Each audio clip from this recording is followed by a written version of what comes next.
back with another episode of the Bomber Budget Build. Last week we installed the Incision beadlock wheels in this car. This week we're going to talk tire foams. Now, last week when I was going through, I discussed my tire change. I took off the stock BFG Baja tires that came on this car and swapped them out for a brand new version of the R35 of that exact same tire. Really liked the stock tires. The R35 is just a little bit softer. Thought it would be a good fit for this car is with how well I liked the stock versions. Now, the one downside to those stock tires and these R35s is the foam that comes in them is quite soft. And as the tire is softer now than it was, it needs better foam even more. Now, I picked up a couple of versions of foam from Crawler Innovations, and we wanted to discuss those today. Now, I picked up two versions of foams from Crawler Innovations for this video. The first version is their Double Deuce. This is the Double Deuce with the comp cut inner. Now, this uses an open cell outer foam and a closed cell inner foam. That closed cell inner gives you a nice center portion of the foam to give you good lateral support on that tire, but the open cell outer allows that tire to conform quite well. The second version I picked up is their Deuces Wild Foam. These are a single stage closed cell foam. These are much firmer. Now they do have a pattern routed around the outside to allow that tire to conform, but it gives you a lot of lateral support with this type of foam. Now the difference between the two.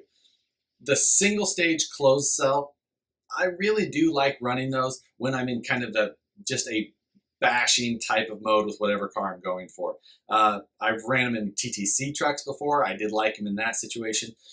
The comp cut, the Double Deuce, that is a better performing foam.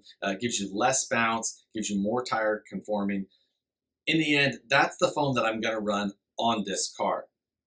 Now that open cell outer, this is, I've got two different firmnesses. I got a medium and a firm. I'm going to run the medium in the front and the firm in the rear. Also, when installing this foam or any foam or just new tires in general, another very important thing you need to look at is venting your tires. You can vent the wheel, you can vent the tire. It's kind of up to you.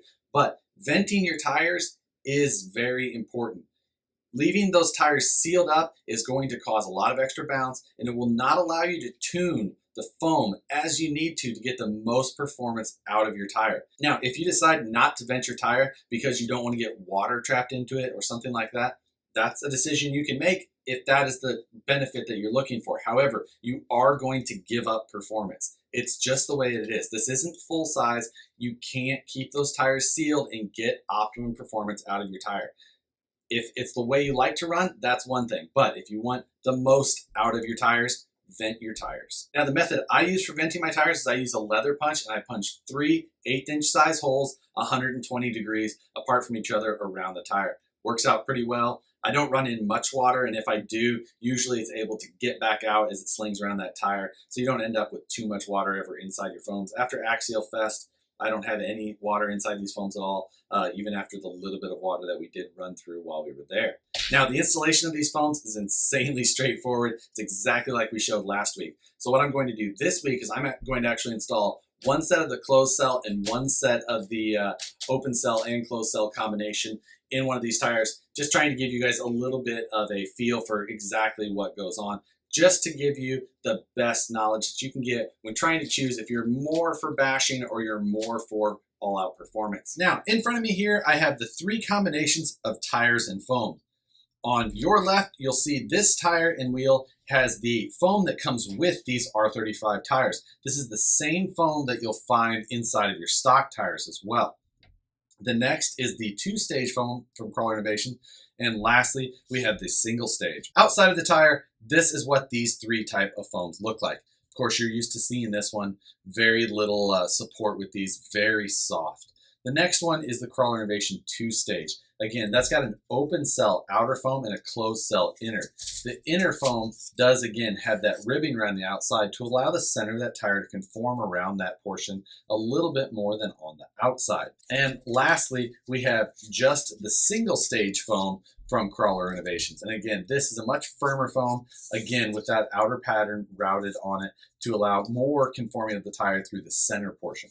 Now let's take a look at each of these type of combinations on their own first. We'll start start as a baseline with that stock foam. Now, basically, as you can see with this, with the very little support that it has, when you do apply pressure to the tread, it has a tendency to want to roll, and it'll roll basically all the way to the rim surface. And then you can see contact of that wheel happening with whatever surface you're driving on. This will happen especially on speed, but is also common to see in extreme side hill type situations. So fast or slow, you can definitely see the downsides of too soft of a foam. Next, we'll take a look at the two-stage foam setup. Now this, when pressure is applied to the outside, you'll definitely get the roll of that foam. But it stops, and it stops pretty abruptly around that halfway mark down the tread side. So you'll keep your tire in contact with the area that you want it on the tread portion, but you do get a good amount of conforming with this type of setup. This is going to be my preferred setup for my bomber and the types of uses that I use it for.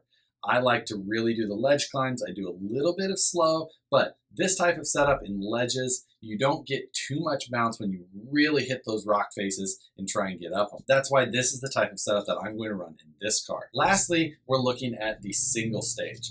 Now, this setup I have ran in other cars in the past, and I do like it.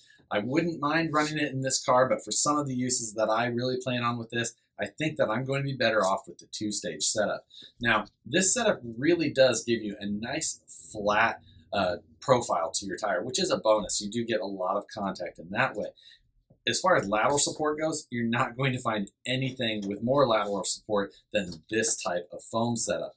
And in the center, you do get some decent conforming, but not exactly like you're going to see out of that two-stage setup. In certain situations, I really do like this setup. These foams, completely waterproof. The other foams, water's not that big of an issue, especially if you're venting in the way that I was talking about earlier with those few outside holes. The center portion of that two-stage foam is waterproof, again, so no real need to worry about it there. In the other holes, as you're going through, the pressure is put on your tire, so you don't get a ton of area down there for it to soak up water. But as you do, as it's going around, centrifugal force is going to force that water outward, and it will want to leave the tire on its own. Once you're done for the day, squeeze the tire a little bit, get whatever little bit of water may be in there, and then just store your truck up onto some sort of stand so that it doesn't get flat spots on the tire. Really, water's not going to be that big of an issue unless you're driving in completely submerged situations. And in that case, if sealed tire is the way you want to go, you can do that, but you are going to give up performance benefits of a properly vented tire setup. So that's going to conclude the talk on tire and foam setups. I'm going to get all of the foams swapped over to the new two-stage style foam, get them all mounted up onto the truck, and hit the rocks with this thing. Thanks for watching, guys. We'll see you on the next one.